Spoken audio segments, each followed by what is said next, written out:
ਸਤਨਾਮ ਸ਼੍ਰੀ ਵਾਹਿਗੁਰੂ ਸਾਹਿਬ ਜੀ।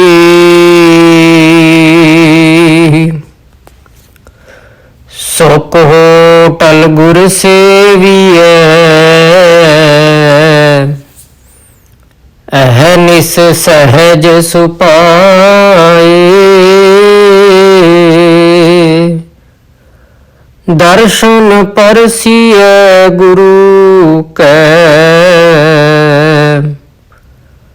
ਜਨਮ ਮਰਨ ਦੁਖ ਜਾਏ। ਹੋਵੈ ਸਿਫਤ ਖਸਮ ਦੀ, ਨੂਰ ਅਰਸੋਂ ਕੁਰਸੋਂ ਚਟੀਐ। ਤੁਧ ਡਿਠੇ ਸੱਚੇ ਪਾਤਸ਼ਾਹ, ਮਲ ਜਨਮ ਜਨਮ ਦੀ ਕੱਟੀਐ। ਸੱਜਣ ਸੱਚਾ ਪਾਤਸ਼ਾਹ, ਸ਼ੇਰ ਸ਼ਾਹਾਂ ਦਾ ਸ਼ਾਹ। ਜਿਸ ਪਾਸ ਬੈਠਿਆ ਸੋਹੀਐ, ਸਭਨਾ ਦਾ ਵਿਸਾਹੂ। ਸੱਜਣ ਸੱਚਾ ਪਾਤਸ਼ਾਹ, ਸ਼ੇਰ ਸ਼ਾਹਾਂ ਦਾ ਸ਼ਾਹ। ਜਿਸ ਪਾਸ ਬੈਠਿਆ ਸੋਹੀਐ, ਸਭਨਾ ਦਾ ਵਿਸਾਹੂ।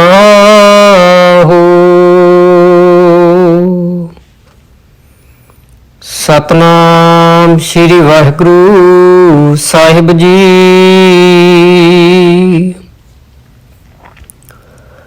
ਅਸੰਖ ਮੂਰਖ ਅੰਧ ਘੋਰ,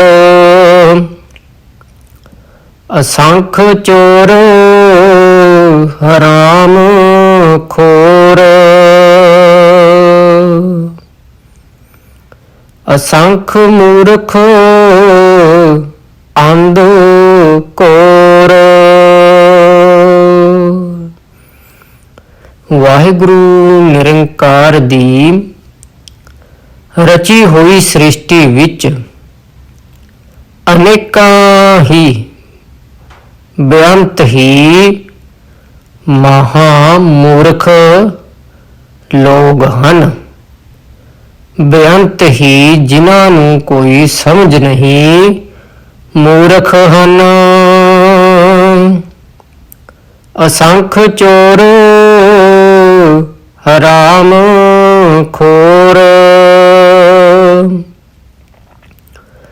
ਅਨੇਕਾਂ ਹੀ ਚੋਰ ਹਨ, ਜੋ ਪਰਾਇਆ ਧਨ ਮਾਲ ਚੁਰਾ ਚੁਰਾ ਕੇ ਵਰਤ ਰਹੇ ਹਨ। ਅਸੰਖ ਅਮਰ ਕਰ ਜਾਹੇ ਜੋਰ। ਅਨੇਕਾਂ ਹੀ ਇਹੋ ਜਿਹੇ ਮਨੁੱਖ ਹਨ, ਜੋ ਦੂਜਿਆਂ ਉੱਤੇ ਹੁਕਮ ਤੇ ਵਧੀਕੀਆਂ ਕਰ ਕਰਕੇ ਅੰਤ ਨੂੰ ਇਸ ਸੰਸਾਰ ਤੋਂ ਚਲੇ ਜਾਂਦੇ ਹਨ। ਅਸੰਖ ਗਲ ਵੱਡ ਹੱਤਿਆ ਕਮਾਹੇ। ਵਾਹਿਗੁਰੂ ਜੀ ਪਰਮਾਤਮਾ ਜੀ ਧੰਨ ਗੁਰੂ ਨਾਨਕ ਸਾਹਿਬ ਜੀ ਸਾਨੂੰ ਦੱਸਦੇ ਨੇ, ਅਨੇਕਾਂ ਹੀ ਖੂਨੀ ਮਨੁੱਖ ਗਲ ਵੱਢ ਰਹੇ ਹਨ। ਭਾਵ ਕਿ ਅਨੇਕਾਂ ਹੀ ਜੀਵਾਂ ਦੇ ਗਲ ਵੱਢ ਕੇ ਹੱਤਿਆ ਕਮਾ ਰਹੇ ਹਨ। ਅਸੰਖ ਪਾਪੀ ਪਾਪ ਕਰ ਜਾਏ। ਅਨੇਕਾਂ ਹੀ ਪਾਪੀ ਮਨੁੱਖ ਪਾਪ ਕਮਾ ਕੇ ਆਖਰ ਇਸ ਦੁਨੀਆ ਤੋਂ, ਇਸ ਸੰਸਾਰ ਤੋਂ ਤੁਰ ਜਾਂਦੇ ਹਨ। ਅਸੰਖ ਕੁੜਿਆਰ ਕੂੜੇ ਫਿਰਾਹੇ। ਅਨੇਕਾਂ ਹੀ ਝੂਠ ਬੋਲਣ ਦੇ ਸੁਭਾਅ ਵਾਲੇ ਹਨ ਅਤੇ ਉਹ ਮਨੁੱਖ ਝੂਠ ਵਿੱਚ ਹੀ ਰੁੱਝੇ ਪਏ ਹਨ। ਅਸੰਖ ਮਲੇਛ ਮਲ ਪਖ ਖਾਹੇ। ਅਨੇਕਾਂ ਹੀ ਖੋਟੀ ਬੁੱਧੀ ਵਾਲੇ ਮਨੁੱਖ ਮਲ ਭਾਵ ਅਖਾਜ ਹੀ ਖਾਈ ਜਾ ਰਹੇ ਹਨ। ਭਾਵ ਕੇ ਮਲ ਅਖਾਜ ਹੀ ਖਾ ਖਾ ਕੇ ਆਪਣੀ ਖੋਟੀ ਬੁੱਧੀ ਵਾਲੇ ਹੋ ਗਏ ਹਨ।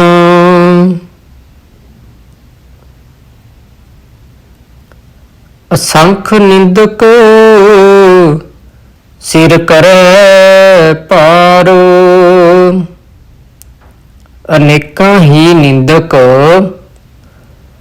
ਨਿੰਦਾ ਕਰਕੇ ਆਪਣੇ ਸਿਰ ਉੱਤੇ ਨਿੰਦਿਆ ਦਾ ਭਾਰ ਚੁੱਕ ਰਹੇ ਹਨ। ਨਾਨਕ ਨੀਚ ਕਹਿ ਵਿਚਾਰ। ਨਾਨਕ ਵਿਚਾਰਾ ਤਾਂ ਇਹ ਉੱਪਰਲੀ ਤੁੱਛ ਜਿਹੀ ਵਿਚਾਰ ਪੇਸ਼ ਕਰਦਾ ਹੈ। ਗੁਰੂ ਨਾਨਕ ਸਾਹਿਬ ਜੀ ਸਾਨੂੰ ਦੱਸਦੇ ਨੇ ਜੋ ਉੱਪਰ ਵਿਚਾਰ ਹੋਈ ਹੈ ਉਹ ਬੇਕਾਰ ਹੈ, ਉਹ ਤੁੱਛ ਜਿਹੀ ਹੈ। ਤੇ ਇਸ ਵਿਚਾਰ ਨੂੰ ਗੁਰੂ ਨਾਨਕ ਸਾਹਿਬ ਜੀ ਦੱਸ ਰਹੇ ਹਨ। ਵਾਰਿਆ ਨਾ ਜਾਵਾ ਏਕ ਵਾਰ। ਹੇ ਅਕਾਲ ਪੁਰਖ ਵਾਹਿਗੁਰੂ ਨਿਰੰਕਾਰ ਪਰਮਾਤਮਾ, ਮੈਂ ਤਾਂ ਤੇਰੇ ਉੱਤੋਂ ਇੱਕ ਵਾਰੀ ਵੀ ਸਦਕੇ ਹੋਣ ਜੋਗਾ ਨਹੀਂ ਹਾਂ। ਜੋ ਤੁਧ ਪਾਵੈ ਸਾਈ ਭਲੀ ਕਾਰ। ਪਰ ਜੋ ਤੈਨੂੰ ਚੰਗਾ ਲੱਗਦਾ ਹੈ ਉਹੀ ਕੰਮ ਭਲਾ ਹੈ। ਤੂੰ ਸਦਾ ਸਲਾਮਤ ਨਿਰੰਕਾਰ। ਹੈ ਨਿਰੰਕਾਰ ਵਾਹਿਗੁਰੂ ਪ੍ਰਭੂ ਜੀ ਸੱਚੇ ਪਾਤਸ਼ਾਹ, ਤੂੰ ਸਦਾ ਅਟਲ ਰਹਿਣ ਵਾਲਾ ਹੈ। ਅਸੰਖ ਨਾਮ ਅਸੰਖ ਥਾਵ। ਅਸੰਖ ਹੀ ਨਾਮ ਹਨ, ਭਾਵ ਅਨੇਕਾਂ ਹੀ ਨਾਮ ਹਨ ਤੇ ਅਨੇਕਾਂ ਹੀ ਉਹਨਾਂ ਦੇ ਥਾਂ ਟਿਕਾਣੇ ਹਨ। ਅਗੰਮ ਅਗੰਮ ਅਸੰਖ ਲੋ। ਅਨੇਕਾਂ ਹੀ ਭਵਨ ਹਨ, ਮਹਿਲ ਹਨ, ਜਿਨ੍ਹਾਂ ਤੱਕ ਮਨੁੱਖ ਦੀ ਪਹੁੰਚ ਹੀ ਨਹੀਂ ਹੋ ਸਕਦੀ। ਅਸੰਖ ਕਹਿ ਸਿਰ ਭਾਰ ਹੋਏ। ਅਨੇਕ ਵੀ ਆਖਦੇ ਹਨ, ਬੇਅੰਤ ਮਨੁੱਖ ਆਖਦੇ ਹਨ, ਉਹਨਾਂ ਦੇ ਸਿਰ ਉੱਤੇ ਵੀ ਭਾਰ ਹੁੰਦਾ ਹੈ। ਆਖਰੀ ਨਾਮ ਅਖਰੀ ਸਲਾਹ। ਅਕਾਲ ਪੁਰਖ ਦਾ ਨਾਮ ਵੀ ਅੱਖਰਾਂ ਦੀ ਰਾਹੀਂ ਲਿਆ ਜਾ ਸਕਦਾ ਹੈ। ਉਸ ਦੀ ਸਿਫਤ ਸਲਾਹ ਵੀ ਅੱਖਰਾਂ ਦੇ ਰਾਹੀਂ ਹੀ ਕੀਤੀ ਜਾ ਸਕਦੀ ਹੈ। ਜਿਵੇਂ ਕਿ ਸਾਰੀ ਦੁਨੀਆ ਸ੍ਰਿਸ਼ਟੀ ਉਸ ਪ੍ਰਮਾਤਮਾ ਨੂੰ ਯਾਦ ਕਰਦੀ ਹੈ।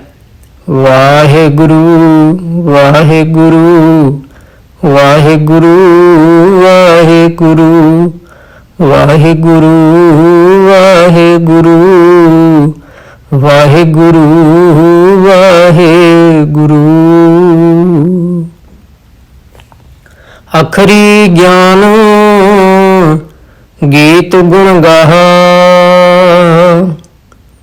ਅਕਾਲ ਪੁਰਖ ਦਾ ਗਿਆਨ ਵੀ ਅੱਖਰਾਂ ਦੇ ਰਾਹੀਂ ਹੀ ਵਿਚਾਰਿਆ ਜਾ ਸਕਦਾ ਹੈ।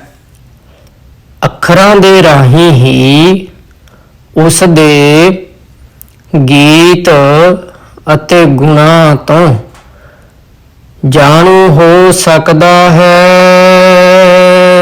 ਅੱਖਰੀ ਲਿਖਣ ਬੋਲਣ ਬਾਣ। ਬੋਲੀ ਦਾ ਲਿਖਣਾ ਤੇ ਬੋਲਣਾ ਵੀ ਅੱਖਰਾਂ ਦੇ ਰਾਹੀਂ ਹੀ ਦੱਸਿਆ ਜਾ ਸਕਦਾ ਹੈ। ਜਿਵੇਂ ਕਿ ਅਸੀਂ ਬੋਲ ਰਹੇ ਹਾਂ ਤੇ ਅੱਖਰਾਂ ਰਾਹੀਂ ਹੀ ਦੱਸਿਆ ਜਾ ਸਕਦਾ ਹੈ। ਅੱਖਰਾਂ ਸਿਰ ਸੰਜੋਗ ਵਖਾਣ। ਜਿਸ ਅਕਾਲ ਪੁਰਖ ਨੇ ਵਾਹਿਗੁਰੂ ਜੀ ਨੇ ਜੀਵਾਂ ਦੇ ਸੰਜੋਗ ਦੇ ਇਹ ਅੱਖਰ ਲਿਖੇ ਹਨ, ਜਿਨੇ ਇਹ ਲਿਖੇ ਤਿਸ ਸਿਰ ਨਾਹੀਂ। ਜਿਸ ਅਕਾਲ ਪੁਰਖ ਵਾਹਿਗੁਰੂ ਜੀ ਨੇ ਇਹ ਅੱਖਰ ਲਿਖੇ ਹਨ, ਉਹਨਾਂ ਦੇ ਸਿਰ ਉੱਤੇ ਕੋਈ ਲੇਖ ਕਹੀ ਹੈ, ਭਾਵ ਕਿ ਕੁਝ ਲਿਖਿਆ ਹੈ। ਜਿਵ ਫੁਰਮਾਏ ਤਿਵ ਤਿਵ ਪਾਹੇ। ਜਿਸ ਜਿਸ ਤਰ੍ਹਾਂ ਉਹ ਅਕਾਲ ਪੁਰਖ ਵਾਹਿਗੁਰੂ ਜੀ ਹੁਕਮ ਕਰਦਾ ਹੈ, ਉਸੇ ਤਰ੍ਹਾਂ ਹੀ ਜੀਵ ਆਪਣੇ ਸੰਜੋਗਾਂ ਨੂੰ ਭੋਗਦੇ ਹਨ। ਜੇਤਾ ਕੀਤਾ ਤੇਤਾ ਨਾਉ। ਇਹ ਸਾਰਾ ਸੰਸਾਰ ਜੋ ਅਕਾਲ ਪੁਰਖ ਵਾਹਿਗੁਰੂ ਜੀ ਸੱਚੇ ਪਾਤਸ਼ਾਹ ਨਿਰੰਕਾਰ ਨੇ ਬਣਾਇਆ ਹੈ, ਉਹ ਇਸ ਦਾ ਸਰੂਪ ਹੈ। ਵਿਣ ਨਾਵੈ ਨਾਹੀ ਕੋ ਥਾਉ। ਕੋਈ ਥਾਂ ਅਕਾਲ ਪੁਰਖ ਦੇ ਸਰੂਪ ਤੋਂ ਖਾਲੀ ਨਹੀਂ ਹੈ। ਕੁਦਰਤ ਕਵਣ ਕਹਾ ਵਿਚਾਰ। ਮੇਰੀ ਕੀ ਤਾਕਤ ਹੈ ਵਾਹਿਗੁਰੂ ਜੀ, ਮੇਰੀ ਕੀ ਤਾਕਤ ਹੈ ਕਿ ਮੈਂ ਕਰਤਾਰ ਦੀ ਕੁਦਰਤ ਦੀ ਵਿਚਾਰ ਕਰ ਸਕਾਂ। ਵਾਰਿਆ ਨ ਜਾਵਾ ਏਕ ਵਾਰ।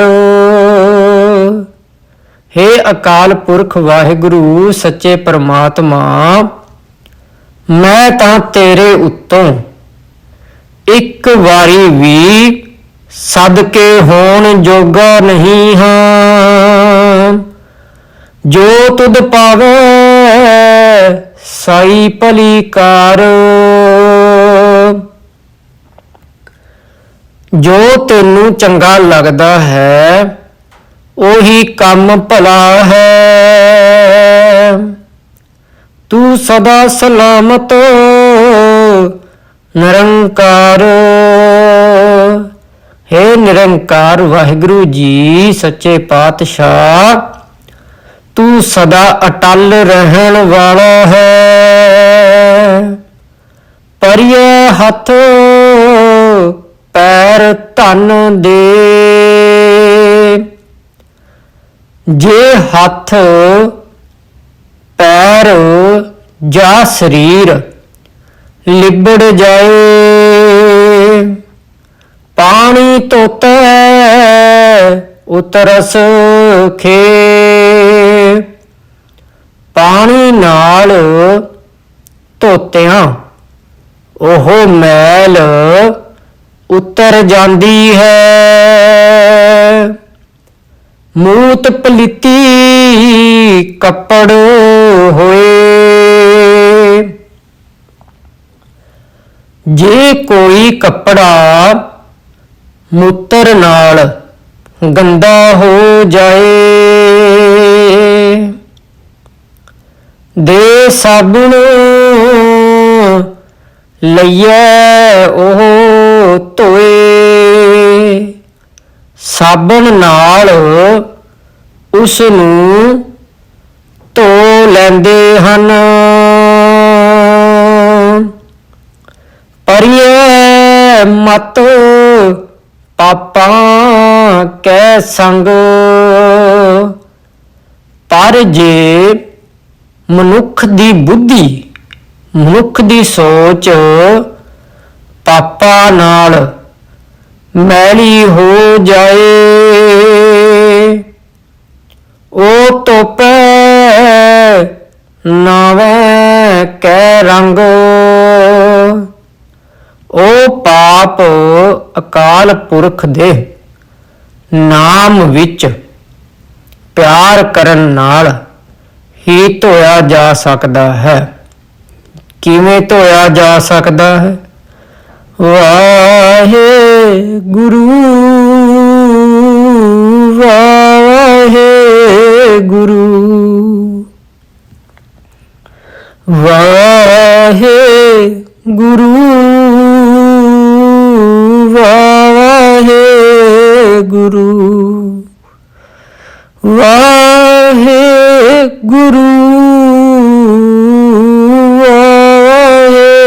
ਵਾਹਿਗੁਰੂ। ਵਾਹਿਗੁਰੂ ਦੇ ਸਿਮਰਨ ਨਾਲ ਉਹ ਧੋਇਆ ਜਾ ਸਕਦਾ ਹੈ। ਪੁੰਨੀ ਪਾਪੀ ਆਖਣ ਨਾਹੀਂ, ਪੁੰਨੀ ਜਾਂ ਪਾਪ ਨਿਰਾ ਨਾਮ ਹੀ ਹਨ, ਪਰ ਪਾਪ ਨਾਲ ਇਹ ਨਾਮ ਨਹੀਂ ਹੈ। ਕਰ ਕਰ ਕਰਨਾ ਲਿਖ ਲੈ ਜਾਹੋ,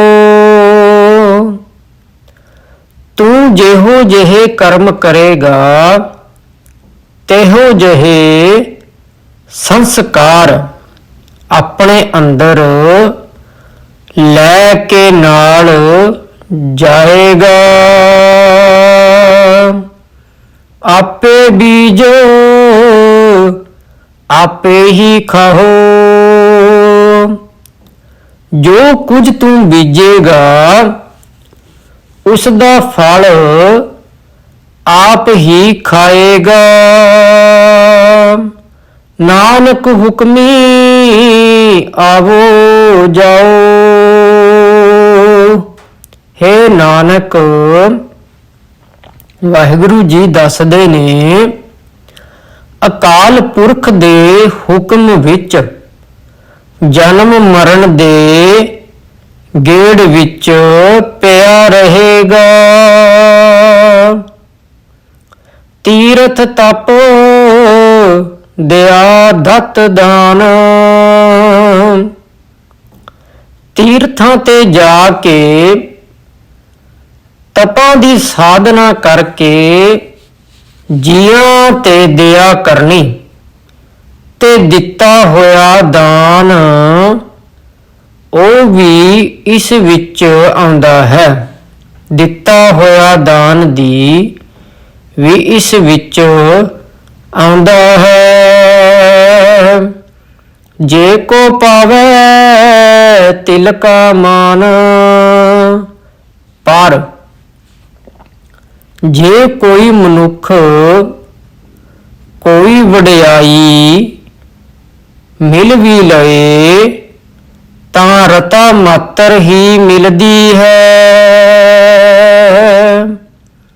ਸੁਣਿਆ ਮੰਨਿਆ ਮਨ ਕੀਤਾ ਭਾਉ।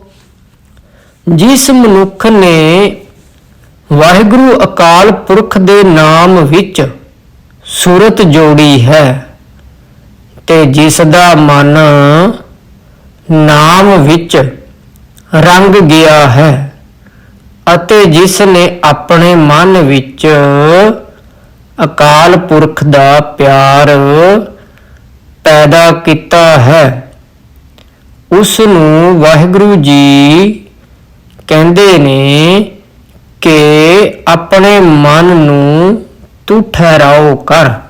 ਜਿਵੇਂ ਕਿ ਨਾਮ ਕਿਵੇਂ ਜਪਣਾ, ਵਾਹਿਗੁਰੂ ਵਾਹਿਗੁਰੂ ਵਾਹਿਗੁਰੂ ਵਾਹਿਗੁਰੂ ਵਾਹਿਗੁਰੂ ਵਾਹਿਗੁਰੂ ਵਾਹਿਗੁਰੂ। ਇਹਦੇ ਵਿੱਚ ਸੁਰਤ ਜੋੜਨੀ ਹੈ। ਅੰਤਰਗਤ ਤੀਰਥ ਮਲ ਨਾਓ। ਉਸ ਮਨੁੱਖ ਨੇ ਮਾਨੋ ਆਪਣੇ ਅੰਦਰਲੇ ਤੀਰਥ ਵਿੱਚ ਮਲ ਮਲ ਕੇ ਇਸ਼ਨਾਨ ਕਰ ਲਿਆ ਹੈ। ਸਭ ਗੁਣ ਤੇਰੇ ਮੈਂ ਨਹੀਂ ਕੋਏ। ਮੇਰੀ ਕੋਈ ਪਾਇਆ ਨਹੀਂ ਕਿ ਮੈਂ ਤੇਰੇ ਗੁਣ ਗਾ ਸਕਾਂ। ਇਹ ਸਭ ਤੇਰੀਆਂ ਹੀ ਵਡਿਆਈਆਂ ਹਨ। ਵਿਣ ਗੁਣ ਕੀਤੇ ਭਗਤ ਨਾ ਹੋਏ। ਹੇ ਅਕਾਲ ਪੁਰਖ ਵਾਹਿਗੁਰੂ ਜੀ, ਜੇ ਤੂੰ ਆਪ ਆਪਣੇ ਗੁਣ ਮੇਰੇ ਵਿੱਚ ਪੈਦਾ ਨਾ ਕਰੇ ਤਾਂ ਮੈਥੋਂ ਤੇਰੀ ਭਗਤੀ ਨਹੀਂ ਹੋ ਸਕਦੀ। ਸਵਸਤ ਆਥ ਬਾਣੀ ਬਰਮਾਓ। ਹੇ ਨਿਰੰਕਾਰ ਵਾਹਿਗੁਰੂ ਪਰਮਾਤਮਾ ਜੀ, ਤੇਰੀ ਸਦਾ ਜੈ ਹੋਵੇ। ਤੂੰ ਆਪ ਹੀ ਮਾਇਆ ਹੈ, ਤੂੰ ਆਪ ਹੀ ਬਾਣੀ ਹੈ, ਤੂੰ ਆਪ ਹੀ ਬ੍ਰਹਮਾ ਹੈ। ਸਤ ਸੁਆਣ ਸਦਾ ਮਨ ਚਾਓ। ਤੂੰ ਸਦਾ ਥਿਰ ਹੈ, ਸੋਹਣਾ ਹੈ। ਤੇਰੇ ਮਨ ਵਿੱਚ ਸਦਾ ਆਨੰਦ ਹੈ। ਕਵਣ ਸਵੇਲਾ ਵਕਤ ਕਵਣ, ਕਵਣ ਥਿਤ ਕਵਣ ਵਾਰ। ਕਿਹੜਾ ਉਹ ਵੇਲਾ ਤੇ ਵਕਤ ਸੀ, ਕਿਹੜੀ ਥਿਤ ਸੀ, ਕਿਹੜਾ ਦਿਨ ਸੀ। ਕਵਣ ਸੁਰਤੀ ਮਾਹੋ ਕਵਣ, ਜਿਤ ਹੋਆ ਆਕਾਰ। ਕਿਹੜੀਆਂ ਉਹ ਰੁੱਤਾਂ ਸਨ ਅਤੇ ਕਿਹੜਾ ਉਹ ਮਹੀਨਾ ਸੀ ਜਦੋਂ ਇਹ ਸੰਸਾਰ ਬਣਿਆ ਸੀ। ਵੇਲ ਨ ਪਾਈਆਂ ਪੰਡਤੀ, ਜੇ ਹੋਵੇ ਲੇਖ ਪੁਰਾਣ। ਉਸ ਸਮੇਂ ਦਾ ਪੰਡਤਾਂ ਨੂੰ ਵੀ ਪਤਾ ਨਹੀਂ ਲੱਗਦਾ। ਇਸ ਮਜ਼ਮੂਨ ਉੱਤੇ ਇੱਕ ਪੁਰਾਣ ਲਿਖਿਆ ਹੁੰਦਾ ਹੈ। ਵਕਤ ਨਾ ਪਾਇਓ ਕਾਦੀਆਂ, ਜੇ ਲਿਖਣ ਲੇਖ ਕੁਰਾਨ। ਉਸ ਸਮੇਂ ਦੇ ਕਾਜ਼ੀਆਂ ਨੂੰ ਖਬਰ ਨਹੀਂ ਲੱਗ ਸਕੀ, ਨਹੀਂ ਤਾਂ ਉਹ ਲੇਖ ਲਿਖ ਦਿੰਦੇ। ਜਿਵੇਂ ਉਹਨਾਂ ਆਇਤਾਂ ਇਕੱਠੀਆਂ ਕਰਕੇ ਕੁਰਾਨ ਲਿਖਿਆ ਸੀ। ਥਿਤ ਵਾਰ ਨ ਜੋਗੀ ਜਾਣੈ, ਰੁੱਤ ਮਾਹੋ ਨਾ ਕੋਈ। ਕਿਹੜਾ ਵਕਤ, ਕਿਹੜਾ ਦਿਨ, ਕਿਹੜੀ ਥਿਤ, ਕਿਹੜਾ ਰੁੱਤ, ਕਿਹੜੀ ਵਾਰ ਸੀ, ਇਹ ਗੱਲ ਕੋਈ ਜੋਗੀ ਵੀ ਨਹੀਂ ਜਾਣਦਾ। ਕੋਈ ਮਨੁੱਖ ਨਹੀਂ ਦੱਸ ਸਕਦਾ ਕਿ ਉਸ ਸਮੇਂ ਕਿਹੜੀ ਰੁੱਤ ਸੀ, ਕਿਹੜਾ ਮਹੀਨਾ ਸੀ ਤੇ ਕਿਹੜਾ ਦਿਨ ਸੀ। ਜਾ ਕਰਤਾ ਸਿਰ ਠੀਕੋ ਸਾਜੇ, ਆਪੇ ਜਾਣੈ ਸੋਈ। ਜੋ ਸਿਰਜਣਹਾਰ ਇਸ ਜਗਤ ਨੂੰ ਪੈਦਾ ਕਰਦਾ ਹੈ, ਉਹ ਆਪ ਹੀ ਜਾਣਦਾ ਹੈ ਕਿ ਜਗਤ, ਇਹ ਸੰਸਾਰ, ਇਹ ਬ੍ਰਹਿਮੰਡ, ਇਹ ਸ੍ਰਿਸ਼ਟੀ ਕਦੋਂ ਬਣੀ ਹੈ। ਕਿਵ ਕਰ ਆਖਾਂ ਕਿਵ ਸਾਲਾਹੀ, ਕਿਉਂ ਵਰਨੀ ਕਿਵ ਜਾਣੋ। ਮੈਂ ਕਿਸ ਤਰ੍ਹਾਂ ਅਕਾਲ ਪੁਰਖ ਵਾਹਿਗੁਰੂ ਸੱਚੇ ਵਾਹਿਗੁਰੂ ਜੀ ਦੀ ਵਡਿਆਈ ਦੱਸਾਂ, ਕਿਸ ਤਰ੍ਹਾਂ ਅਕਾਲ ਪੁਰਖ ਦੀ ਸਿਫਤ ਸਲਾਹ ਕਰਾਂ ਅਤੇ ਕਿਸ ਤਰ੍ਹਾਂ ਅਕਾਲ ਪੁਰਖ ਦੀ ਵਡਿਆਈ ਨੂੰ ਵਰਣਨ ਕਰਾਂ ਅਤੇ ਕਿਸ ਤਰ੍ਹਾਂ ਮੈਂ ਸਮਝ ਸਕਾਂ। ਨਾਨਕ ਆਖਣ ਸਭ ਕੋ ਆਖੈ, ਇੱਕ ਦੂ ਇੱਕ ਸਿਆਣਾ। ਗੁਰੂ ਨਾਨਕ ਸਾਹਿਬ ਜੀ ਸਾਨੂੰ ਦੱਸਦੇ ਨੇ, ਹਰੇਕ ਜੀਵ ਆਪਣੇ ਆਪ ਨੂੰ ਦੂਜੇ ਨਾਲੋਂ ਸਿਆਣਾ ਸਮਝ ਕੇ ਅਕਾਲ ਪੁਰਖ ਦੀ ਵਡਿਆਈ ਦੱਸਣ ਦਾ ਯਤਨ ਕਰਦਾ ਹੈ, ਪਰ ਦੱਸ ਨਹੀਂ ਸਕਦਾ। ਵੱਡਾ ਸਾਹਿਬ ਵੱਡੀ ਨਾਈ, ਕੀਤਾ ਜਾ ਕਾ ਹੋਵੇ। ਅਕਾਲ ਪੁਰਖ ਵਾਹਿਗੁਰੂ ਸੱਚੇ ਪਾਤਸ਼ਾਹ ਪਰਮੇਸ਼ਰ ਪ੍ਰਭੂ ਸਭ ਤੋਂ ਵੱਡਾ ਹੈ। ਉਸ ਦੀ ਵਡਿਆਈ ਉੱਚੀ ਹੈ।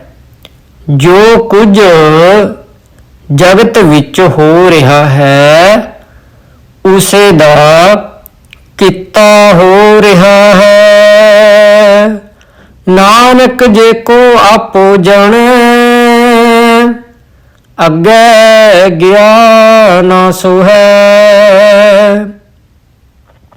ਹੇ ਨਾਨਕ, ਵਾਹਿਗੁਰੂ ਜੀ ਸੱਚੇ ਪਾਤਸ਼ਾਹ ਗੁਰੂ ਨਾਨਕ ਸਾਹਿਬ ਜੀ ਸਾਨੂੰ ਦੱਸ ਰਹੇ ਨੇ, ਜੇ ਕੋਈ ਮਨੁੱਖ ਆਪਣੀ ਅਕਲ ਦੇ ਆਸਰੇ ਪ੍ਰਭੂ ਦੀ ਵਡਿਆਈ ਦਾ ਅੰਤ ਪਾਉਣ ਦਾ ਯਤਨ ਕਰੇ, ਉਹ ਅਕਾਲ ਪੁਰਖ ਦੇ ਦਰ ਤੇ ਜਾ ਕੇ ਆਦਰ ਨਹੀਂ ਪਾਉਂਦਾ। ਵੱਡਾ ਸਾਹਿਬ ਵੱਡੀ ਨਾਈ, ਕੀਤਾ ਜਾ ਕਾ ਹੋਵੇ। ਨਾਨਕ ਜੇ ਕੋ ਆਪੋ ਜਾਣੈ, ਅੱਗੇ ਗਿਆਨ ਸੋ ਹੈ। ਵਾਹਿਗੁਰੂ ਜੀ ਕਾ ਖਾਲਸਾ, ਵਾਹਿਗੁਰੂ ਜੀ ਕੀ ਫਤਿਹ। ਸਤਿਨਾਮ ਵਾਹਿਗੁਰੂ। ਸਤਿਨਾਮ ਵਾਹਿਗੁਰੂ। ਸਤਿਨਾਮ ਵਾਹਿਗੁਰੂ। ਸਤਿਨਾਮ ਵਾਹਿਗੁਰੂ ਜੀ। ਸਤਿਨਾਮ ਵਾਹਿਗੁਰੂ। ਸਤਿਨਾਮ ਵਾਹਿਗੁਰੂ। ਸਤਿਨਾਮ ਵਾਹਿਗੁਰੂ। ਸਤਿਨਾਮ ਵਾਹਿਗੁਰੂ। ਸਤਿਨਾਮ ਵਾਹਿਗੁਰੂ। ਸਤਿਨਾਮ ਵਾਹਿਗੁਰੂ।